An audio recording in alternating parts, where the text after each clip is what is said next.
Hello guys welcome back to my channel. तो देखুন guys আমার কাছে কত সবজি লাগিয়ে রেখেছি, পালং শাক, কুমড়ো শাক, লাউ শাক, ধনে পাতা, পোড়াই শাক, লোটে শাক, লাল শাক, আরো নানান রকমের জিনিস, বেগুন, লেবু গাছের লেবু, লঙ্কা গাছ, তারপরে যত রকম থাকে। আর দেখুন গাইস এমন একটা পালং শাক হয়েছে, এরকম আরো ছিল, কালকে তুলে নিয়ে দিদিকে দিয়ে দিয়েছি, আর একটা রেখেছিলাম আজকে রান্না করবো।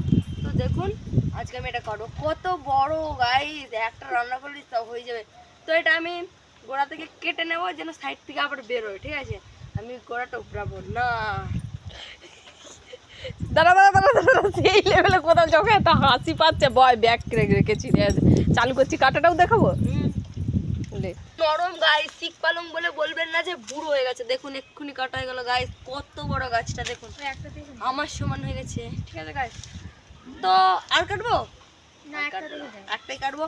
আর গাইস বেগুনও আমাদের গাছের আছে, এখানটায় চাপা পড়ে গেছে, সব কিছু আমাদের সয়না শাকের ফুল ফুল সবই হয়েছে। তো আমাদের সয়নাটায় শাকের টাইমে তো সব কিছু। তো গাইস দেখতে পাচ্ছ ওখানে আমাদের একটা পেঁপে হয়েছে, তো ধনে পাতা তুলে আনবে দুটো ওখান থেকে। ঠিক আছে? ধনে পাতা গাইস, আমাদের ধনে পাতা হচ্ছে অনেক, সেই দিকটা আরো হয়েছে। আমি তোমাদেরকে অন্যদিন একটা ভিডিওতে দেখাবো। আজকে ওখানে গিয়ে কয়েকটা